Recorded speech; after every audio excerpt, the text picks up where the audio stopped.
시편 말씀을 읽다 보면 부르짖어 기도했습니다. 하나님께서 나를 건져 주었습니다. 하나님이 나를 도우셨습니다.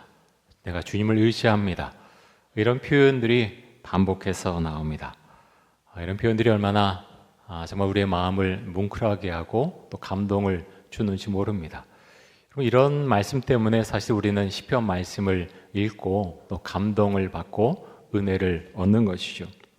만약 시편 말씀 가운데 내가 주를 믿었는데 모든 것이 만사형통했다. 아무도 아프지 않고 고난도 당하지 않고 나는 완전 철인처럼 그렇게 살았다. 만약 시편 150편이 전부 그런 내용으로 가득 차 있으면 그 말씀이 잘 읽힐까요? 저는 잘 읽히지 않을 것 같습니다. 우리 삶이 사실 그렇지 않고 시편 말씀이 이렇게 많은 사람들에게 정말 많이 읽히는 이유는 이 속에서 나의 삶이 보이기 때문이죠. 나도 넘어지고 힘든데 시편의 위대한 이 시편 기자들도 신앙이 이렇게 좋았던 사람들도 힘들었을 때가 있구나. 물론 그 내용에는요 주를 찬양하고 좋은 내용들도 있습니다. 그런 삶도 우리 삶 가운데 있는 거죠. 우리 삶이 이 시편 말씀 가운데 집약되어 있기 때문에 우리 이 말씀을 보면서 많은 은혜를 얻고 또 도전도 받고 힘을 얻게 됩니다. 성경은 다윗이 많은 복을 받았다 이렇게 말씀합니다. 하나님은 다윗을 정말 사랑하셨고 또 이스라엘 사람들은 다윗을 이스라엘의 가장 위대한 왕으로 그렇게 칭송을 하고 있습니다. 근데 성경을 읽어보신 분들은 다 알겠지만 다윗의 삶은 결코 평탄하지 않았습니다. 죽을 고비도 정말 많이 넘겼고요. 왕이 된 이후까지도 그랬습니다. 가장 대표적인 사건이 아들 압살롬이 반란을 일으킨 사건이죠. 그를 용서해줬죠. 사랑으로 감싸줬죠. 그런데 아버지에게 반기를 듭니다. 반란을 일으켜서 다윗 왕 아버지를 쫓아내고 내가 왕이 돼야 되겠다. 그 욕심을 냅니다. 다윗이 근데 부하들에게 이렇게 명령을 내리죠. 반란은 진압해야 되겠지만 내 아들 압살롬은 죽이지 말아라. 얼마나 이게 부모의 마음이 참 아픕니까? 아버지의 마음이 아픕니까? 압살롬이 죽지 않습니까? 다윗이 정말 괴로워합니다. 내 아들 압살롬아 하면서 통곡을 하죠. 여러분은 어떤 인생의 길을 걸어오셨습니까? 성경에 보면 많은 믿음의 사람들이 등장합니다. 노아, 아브라함, 요셉, 모세, 욥, 다윗, 베드로, 요한, 바울, 스데반 수도 없이 많이 나열할 수가 있죠. 근데 이 사람들의 공통점이 하나 있습니다. 공통점이 무엇인가 하면 고난입니다. 한 사람도 예외 없이 이 위대한 출중한 믿음을 가진 사람들은 고난을 겪었습니다. 노아는 당대의 의인이었죠. 그래서 하나님께서 그를 선택하셨습니다. 정말 오랜 시간 동안 셀 수 없는 오랜 기간 동안 산 위에서 노아는 배를 만들었습니다. 사람들이 그를 많이 조롱했겠죠. 미친놈이다. 미친 사람이다. 그렇게 말하지 않았겠습니까? 하지만 그는 끝까지 하나님의 말씀을 따랐고 배를 완성을 했습니다. 위에 홍수가 나죠. 그래서 노아와 그의 가족 그리고 배 안에 들어와 있는 동물들을 제외하고는 다 죽었습니다. 여러분 그런데 그 순간에 노아는 행복했을까요? 나와 가족이 다 죽었다. 나를 조롱하던 사람들 다 죽었다. 하면서 통쾌했을까요? 그렇지 않았을 것입니다. 여러분 모세는 어떻습니까? 모세는 나일강에 태어났을 때 나일강에 던져져야 될 그런 상황 가운데서 태어났죠. 근데 하나님께서 그를 살려주십니다. 누가 모세를 건져줍니까? 바로의 딸이 시녀를 시켜서 저 갈대 상자를 가져오라 그러죠. 열어보니까 히브리 남자입니다. 그래서 모세를 물에 건졌다란 그런 의미를 갖고 있죠. 그를 자신의 양자로 입양해서 키웁니다. 여러분 이런 상황 우리 정말 주님께서 베풀어 주신 은혜라고밖에 설명할 수가 없을 것입니다. 여러분 모세는 내가 애굽 사람이 아니고 이스라엘 사람이라고 하는 것, 히브리 사람이라고 하는 것 알고 나서 정말 행복했을까요? 아니죠. 그는 번민하고 괴로워했습니다. 그래서 이스라엘 사람을 때리는 애굽 사람을 때려서 죽이는 데까지 나아가게 되죠. 모세를 하나님께서 80세에 부르셨습니다. 그런데 40세 때 그런 사건이 있었고 40년 동안 미디안 광야에서 목자로 살아가죠. 이제 모세는 말합니다. 하나님, 그동안 뭐 하다가 이제 나이가 들어서 이제는 내 인생이 그냥 흘러간다라고 생각하는 이때 나를 부르십니까? 원망하고 싫어하죠. 난 못합니다라고 말하는데 하나님은 그렇게 말씀하지 않으시오. 나는 스스로 있는 자이고 너를 지금까지 보아왔다라고 하나님은 말씀을 하십니다. 그러면 80세 부름을 받았습니다. 지도자로 살아가죠. 그 인생은 평탄했습니까? 그렇지 않습니다. 출애굽한 이스라엘 백성들 광야에서 물이 없으면 불평했고 먹을 것이 없으면 모세를 원망했습니다. 누가 우리 보러 애굽에서 나오자고 그렇게 말했더냐? 지도자를 세워서 애굽으로 다시 돌아가자. 그들은 그렇게 말했습니다. 정탐꾼을 가나안 땅에 보냈던 가데스 바네아에서는 모세를 돌로 쳐서 죽이려고까지 했습니다. 여러분, 제가 이런 말씀을 드리는 이유는 우리 하나님을 믿고 사는데요. 하나님 믿고 사는데 왜 이렇게 고난이 많지? 그 정상이라는 거예요. 믿지 않는 사람보다 고난이 더 많다. 그렇게 말씀드린 건 아니고요. 하지만 이런 믿음의 사람들, 믿음의 삶 가운데도 많은 고난이 있었다라는 것을 지금 설명드리고 있는 것입니다. 그런데 여러분, 왜 우리는 그런 고난 가운데 계속 있는데 계속 주님을 신뢰하고 주님을 따릅니까? 왜냐하면 우리 성경을 알기 때문에 그렇습니다. 하나님은 이런 고난의 사건, 정말 어려움의 사건을 통해서 나를 만들어 가시는 거예요. 나를 빚어 가시는 거예요. 정말 주를 신뢰하는 사람으로, 멋진 사람으로 우리들 한 사람을 만들어 가십니다. 여러분, 어떠십니까? 과거를 보면서 지금까지 내가 그런 신앙의 사람으로 만들어져 왔다라는 그런 신앙의 고백이 있으십니까? 이 굉장히 중요한 신앙 고백입니다.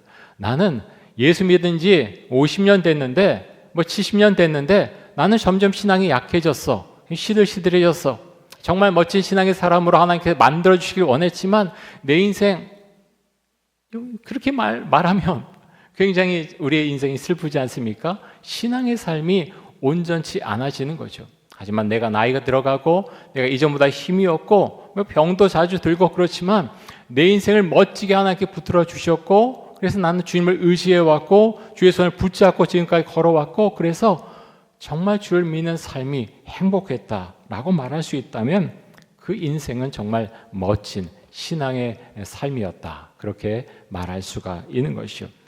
여러분, 우리 행복하고 싶어 합니다. 누구나 다 그렇죠. 행복. 아무 생각 없이 그냥 웃기만 하고 막 즐겁고 그런 것이 행복일까요? 물론 그것이 차지하는 부분이 너무나 많습니다. 근데 아무리 행복한 사람들도요, 고민이 있고 어떻게 해야 될까? 많은 것을 선택하고 결정하면서 세상을 살아가고 있죠. 그것이 하나님께서 우리를 또 세상 살게 하신 방식이고요. 그래서 우리는 많은 고민하면서 이 세상을 살아갑니다. 하지만 그 가운데서 생각하죠. 참 행복합니다. 감사합니다. 그래서 감사의 고백을 우리가 하나님께 드리는 것입니다. 여러분, 다윗의 인생은 고난의 연속이었습니다. 자, 오늘 주신 말씀 가운데에서 시편 18편 16절 말씀 한번 보겠습니다. 이 말씀 같이 한번 읽습니다. 그가 높은 곳에서 손을 펴사 나를 붙잡아 주시며 많은 물에서 나를 건져내셨도다. 자, 하나님이 높은 곳에서 손을 내미셨다라고 말씀하고요. 나를 붙잡아 주셨다. 다윗은 그렇게 고백합니다. 또 많은 물에서 나를 건져냈다라고 그는 고백을 하고 있죠. 하나님 우리를 끌어내 주시는 분이시고요. 우리를 살려주시는 분이십니다. 구덩이에 빠진 사람, 네가 알아서 해라.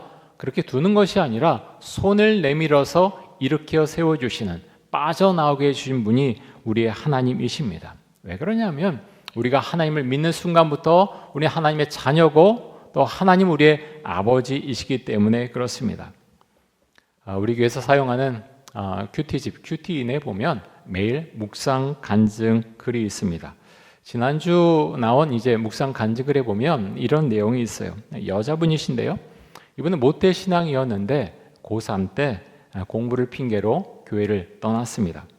세월이 조금 흘러서 대학생 때 자신을 정말 조건 없이 사랑해 주는 것 같이 생각됐던 의대생 남자친구를 만나서 연애를 했고 결혼에 이르게 됩니다. 남편이 전문 의로 개원을 했습니다. 생각합니다. 이제는 정말 돈 걱정하지 않고 행복하게 살겠구나. 그런데 빚은 자꾸 늘어만 갔고요. 병원 수익 받은 거, 가진 거 전부 주식 투자했는데 완전히 바닥을 쳤습니다. 병원은 경영난에 허덕이게 되었죠. 그런 상황 가운데서 남편이 외도까지 했습니다. 이 간증인은 배신감에 죽을 것까지 힘이 들었다 이렇게 말하고 있습니다. 이런 내용 이제 이어지다가 이제는 정말 주를 떠나지 않고 믿음으로 살겠다라는 내용으로 이제 마무리가 되죠. 이 큐티인에 보면 이런 간증 굉장히 많습니다. 왜 그럴까요? 그런 사람들만 모아놔서 그럴까요? 정도의 차이는 있지만요. 우리 삶 가운데 다 그런 굴곡이 있습니다. 여러분, 왜 이렇게 인생은 쉽지 않은 것일까요? 근데 묵상 간증을 쓴 분들의 공통점이 무엇인가 보면 하나님을 떠난 고통의 시간을 이제는 반복하지 않겠습니다. 하나님을 떠난 고통의 시간을 이제는 반복하지 않겠다라고 그들은 한결같이 이야기를 합니다. 근데 여러분, 하나님 믿고 나면 고난이 다 끝난 것일까요? 그렇진 않습니다. 그렇진 않죠. 근데 왜 고난이 여전히 있는데 우리는 하나님을 믿고 살아갑니까? 하나님이 누군지 알기 때문에 그렇습니다. 하나님이 나를 사랑하시고 나를 구원해 주셨고 내 손을 붙들고 계시다라는 것을 믿고 알기 때문에 내 삶에 고난이 있어도 그 하나님을 바라보면서 주의 손을 잡고서 우리는 살아가게 됩니다. 그래서 여러분, 오늘 이제 부활하신 주님을 또 찬양하는 그런 찬양, 우리 시온 찬양대가 했는데요. 우리 신앙은 그런 것이에요. 많은 고난이 있고 어려움이 있지만 그 부활하신 주님을 바라보면서 우리가 나아갑니다. 교회에서 우리가 신앙생활하는데 회개기도 너무너무 중요합니다. 나의 신앙의 삶을 주 앞에 그렇게 드리면서 엎드려 기도하고 말씀을 읽는 것 참 중요합니다. 근데 부활의 주님을 우리가 잊지는 않아야죠. 그래서 우리의 마음이 힘들고 어려울 수도 있지만 교회에 오면 웃음이 있어야 된다라는 거예요. 억지로 웃으라는 게 아니에요. 근데 이제 교인들이 이제 모여서 정말 반갑고 또 참 가족 같지 않습니까? 오래된 교인들이 많잖아요. 너무나 반가운 거예요. 만날 때 반갑고 어떻게 지내셨습니까? 기도 제목도 서로 나누고 보듬어 주고 감싸주고 신앙의 그런 교제를 나누는 것, 그것이 멋진 모습이라고 하는 것입니다. 그래서 여러분, 우리 신앙의 삶을 잘 살아갈 수 있기 원하고요. 그래서 우리가 이런 시편 말씀을 보면서 나에게 무엇을 그러면 말씀하시려고 이런 시편 말씀을 그대로 두셨나? 왜 이 말씀을 통해서 또 설교를 통해서 나에게 들려주시는가? 오늘 주시는 그 본문을 보면서 나에게 주시는 교훈은 무엇인가? 우리가 한번 그것을 들여다볼 수 있기를 원합니다. 자, 오늘 말씀 가운데서 아까 읽었는데요. 16절 다시 한번 보고 17절까지 한번 보겠습니다. 우리 16절, 17절 같이 한번 읽습니다. 그가 높은 곳에서 손을 펴사 나를 붙잡아 주심이요 많은 물에서 나를 건져내셨도다. 나를 강한 원수와 미워하는 자에게서 건지셨으며 그들은 나보다 힘이 세기 때문이로다. 아멘. 여러분, 하나님은 우리의 손을 붙잡아 주시고 일으켜 세워주시는 그런 하나님이신 줄 믿습니다. 물속에 빠진 나를 건져주십니다. 나보다 강한 자의 손에서 나를 건져주시죠. 우리가 꼭 기억해야 될 것이 있는데 그것이 무엇인가 하면 우리가 힘을 뺄 때, 정말 힘을 뺄 때 하나님께서 나를 건져주신다라는 것입니다. 물속에 빠졌을 때 물에 빠진 사람이 막 힘주면서 버티면 그걸 구해내기가 어렵지요. 힘을 빼라고 자꾸 이야기하지 않습니까? 한편 우리 신앙생활도 사실은 똑같습니다. 내가 힘을 주고 하나님 제 계획은 이렇고요. 제가 지금까지 이거 배워왔고요. 내 사업 계획은 이렇고 이렇습니다. 막 그러면서 주장하면 그렇구나. 그렇게 해라. 근데 하나님의 도우심을 받기는 쉽지가 않습니다. 왜 그렇습니까? 내가 생각하고 내 의지, 내가 다 할 수 있고 하나님은 사실은 기도를 하지만 하나님은 별로 필요가 없는 거예요. 왜? 내가 다 할 수 있기 때문에 하나님은 방해하지 않으시면 그냥 두세요. 그런데 언제 건져짐을 당할 수가 있는가? 그렇게 건져질 수 있는가? 힘을 빼고요. 다 이제 힘이 들어서 지치고 실패하고 고난이 오고 어려워서 주께서 손을 내밀어 주셨을 때 그 손을 붙잡을 수 있을 때 그때 건짐을 받는다라는 것입니다. 내 것이 다 빠져나가면요, 그때 성경이 읽혀져요. 그 전까지는 지루하고 기도 5분 하라 그러면 그냥 몸이 쑤셔서 너무 힘들고, 그런데 내게 다 빠져지고 주의 말씀이 들어오고요, 성령의 은혜가 느껴지고 주의 손을 내가 붙들 수 있을 때 말씀이 다르게 보이죠. 말씀이 꿀송이처럼 보이고 시편 말씀 비슷비슷하고 지루하다, 예전에 그렇게 생각했는지 모르지만 말씀이 꿀송이처럼 느껴지는 거예요. 그리고 주 앞에 기도할 수 있고요, 하나님이 나와 함께 하시는구나, 그것을 느끼고 또 고백할 수 있게 되는 것입니다. 사랑하는 성도 여러분, 여러분의 마음을 하나님으로 가득 채우실 수 있기를 바랍니다. 예수님으로 또 주의 말씀으로 가득 채울 수 있기를 바랍니다. 그렇게 할 때 손을 잡고 그렇게 일어날 수 있는 거예요. 그래서 여러분 참 그렇습니다. 제가 이제 이스라엘 살 때 말씀을 한 번 또 드린 것 같은데, 제가 주를 바라봤을 때는 여러 가지가 그냥 됐어요. 안 될 것 같은데 그냥 막 됐어요. 그런데 이제 나오기 전에 몇 개월 전에 이제 가족들 데리고 살아야 되는데 갈 곳은 아직 정해지지 않았고 뭘 하지? 그래서 막 이제 어떻게 하면 돈을 벌 수 있을까? 뭐 성지순례 가이드 몇 번 하고 여러 가지 막 그러면서 생각이 복잡해졌어요. 걱정이 갑자기 밀려들었어요. 그런데요, 막 그러기 시작했을 때 삶이 꼬이기 시작했어요. 너 지금 뭐 하냐? 하나님이 나중에 그렇게 말씀하신다는 걸 나중에야 깨달았습니다. 그 모든 것을 제가 내려놨을 때, 물론 저는 목회자니까 좀 다른 삶이긴 하지만 그리스도인이라는 그런 면에서는 사실 비슷합니다. 내 거를 부여잡고 막 그렇게 바둥거릴 때 하나님은 손을 좀 놔라 말씀하세요. 너 정말 나를 믿느냐? 정말 나를 따라오고자 하느냐? 그러면 손에 힘을 좀 빼라. 내가 잡아줄게. 그렇게 하나님은 우리에게 말씀을 하십니다. 사랑하는 성도 여러분, 그런 순간이 오면요, 좀 힘을 빼십시오. 하나님이 나에게 뭐라고 말씀하시는지 들을 수 있어야 되고요, 때로는 그 아픔의 순간이 빨리 해소되지 않을 수도 있지만 하나님을 신뢰하는 마음을 달라고 기도하실 수 있기를 바랍니다. 하나님이 우리의 문제를 풀어주신 방법은 참 다르죠.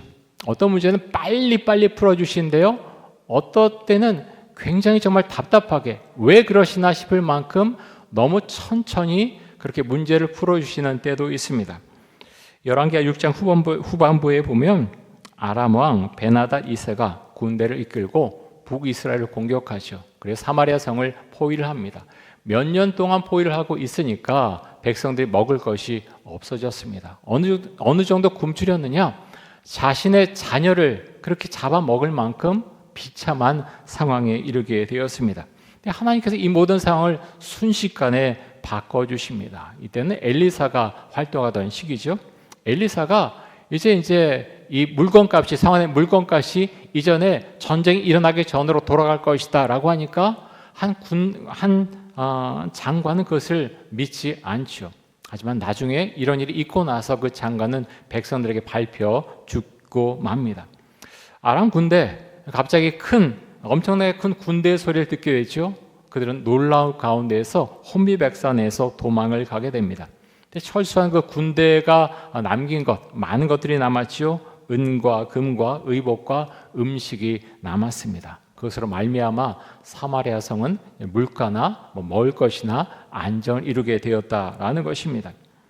여러분, 하나님의 역사는요, 갑자기 일어나기도 하고 천천히 일어나기도 합니다. 근데 여러분, 하나님께서 우리 무슨 이유 때문에 우리에게 은혜를 베풀어 주시는 것일까요? 다른 이유가 아니고 우리를 사랑하시기 때문입니다. 자, 로마서 8장 39절 말씀을 보겠습니다. 자, 로마서 8장 39절 우리 같이 한번 읽습니다. 높음이나 깊음이나 다른 어떤 피조물이라도 우리를 우리 주 그리스도 예수 안에 있는 하나님의 사랑에서 끊을 수 없으리라. 아멘. 다른 여러 가지 이야기를 하지만 사실은 핵심은 사랑입니다.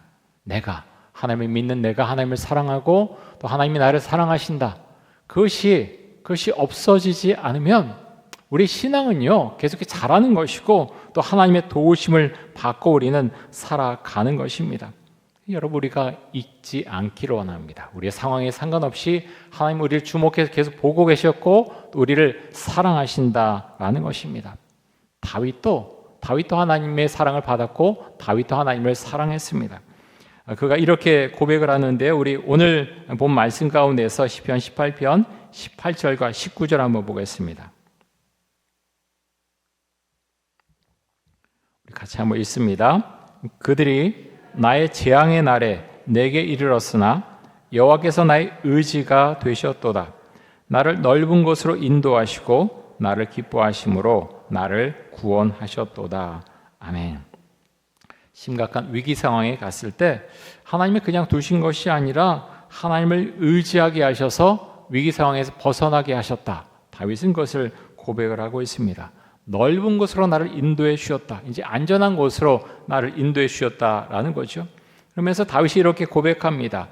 하나님께서 나를 기뻐하시기 때문에 나를 구원해 주셨습니다. 하나님이 나를 기뻐하시기 때문에 나를 구원해 주셨습니다. 그는 그렇게 고백합니다. 우리에게도 이런 은혜가 있기를 원합니다. 신앙의 삶은 하나님께서 기뻐하시는 사람으로 나를 만들어 가는 것입니다. 신앙의 삶은 하나님이 정말 기뻐하시는 사람으로 나라고 하는 사람을 만들어 가는 것, 그것이 바로 신앙의 삶입니다. 그렇게 살아갈 때 우리 마음에는 기쁨이 생기고요, 웃음이 나오는 것이고 또 하나님께 우리를 보시고 기뻐하시는 것입니다. 그럼 어떻게 하나님이 기뻐하시는 사람이 될 수 있습니까? 하나님은 어떤 돈을 요구하시는 게 아니에요. 어떤 다른 걸 요구하시는 게 아니에요. 우리의 마음 가운데 하나님으로 가득 차 있으면 우리의 마음을 보시고 하나님은 기뻐하신다라는 것입니다. 여러분, 우리가 기도할 수 있기 원합니다. 또 주를 찬양하면서 기뻐할 수 있기를 원합니다. 불교에서는 신앙이 깊어지면 마음을 다 비운다, 마음이 텅 비었다라고 이야기하지만 기독교는 다릅니다. 그렇지 않고 신앙의 삶이 무엇인가, 마음을 비우는 게 아니고요, 예수님으로 우리의 마음을 가득 채우는 것입니다. 예수님의 사랑으로, 예수님의 말씀으로 우리의 마음을 가득 채우는 것입니다. 그럴 때 우리는 주의 말씀이 들리고요, 주의 말씀에 순종할 수 있습니다. 사랑하는 성도 여러분, 여러분의 삶의 상황이 전부 다르고 또 가야 될 길이 조금씩은 다 다르지만 우리가 이 말씀을 기억할 수 있기를 원합니다. 왜 다윗이 그렇게 하나님의 손길을 기억하고 하나님의 손을 붙잡고 나아가는지, 왜 그렇게 강한 왕이었던 용사였던 다윗이 하나님의 부르짖어 기도했는지, 왜 하나님을 바라보면서 그렇게 기뻐 뛰놀며 찬양했는지, 우리가 그 신앙의 삶을 우리가 본받을 수 있기를 원합니다. 여러분, 힘내시고요, 믿음 가운데 믿음의 삶을 살아가시고, 하나님이 나를 안 보고 계신 것이 아니라 주목해서 보셨지만 어떨 때는 기다리시는 거예요. 왜냐하면 말해도 못 알아들어요. 내 것만 보고 갈 때는 내 생각, 어떤 나의 계획, 내가 갖고 있는 어떤 뭐에 관심을 갖고 있을 때 거기에 올인해서 아무것도 사실은 안 들릴 때가 있습니다. 여러분도 그런 삶을 살아오지 않으셨습니까? 근데 하나님 앞에 나아갈 때가 있는 거예요. 정말 주께서 말씀하시는 때, 그때 주님께서 우리에게 말씀하십니다. 내 손을 붙잡아라 말씀하십니다. 그때 붙드십시오.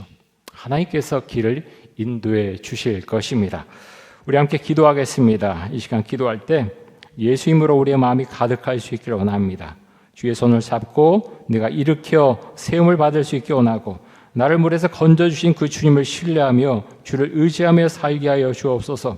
또 주님께서 기뻐하시는 사람으로 그렇게 만들어지는 은혜가 있게 하여 주옵소서. 우리 통성으로 함께 기도하겠습니다. 사랑의 주님, 우리가 주를 믿고 살아갑니다. 하나님 아버지, 다윗도 아니 그의 삶이 무너지는 때가 있었고 그가 힘들어할 때마다 주 앞에 나와서 부르짖어 기도했습니다. 우리도 그럴 수 있게 원합니다. 나의 삶이 힘들고 어두울 때 주 앞에 부르짖어 기도할 수 있기를 원하고, 하나님 또 하는 주께서 나에게 손을 내미실 때 하나님 나의 것을 이제 힘을 빼고 하나님 주를 의지해서 살아가는 그 은혜가 임하기를 원합니다.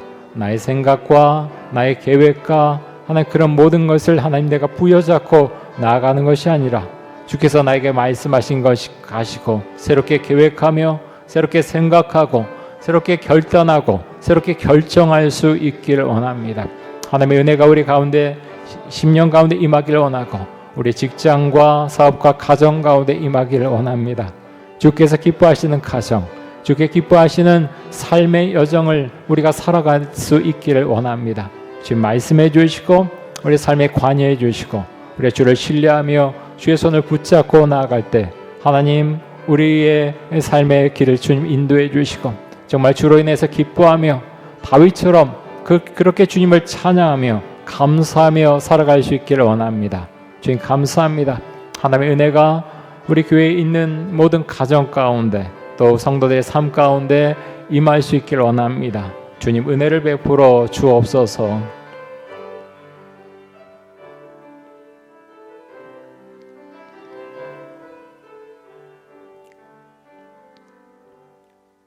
주님 감사합니다. 하나님 믿게 해주시고 믿음 가운데 삶의 여정을 살게 하신 것 감사합니다. 우리 삶이 참 힘들고 마음이 어두워지고 삶이 어려워질 때 하나님 주의 음성을 우리가 들을 수 있기를 원합니다. 기도하게 해주시고 말씀을 가지고 주 앞에 나아갈 때 주께서 손을 내밀어 주실 때 그 손을 잡고 일어나게 해주시고 주님과 함께 인생의 길을 우리가 감사함으로 또 믿음으로 그 길을 걸어갈 수 있게 하여 주옵소서. 예수 그리스도의 이름으로 기도드립니다. 아멘.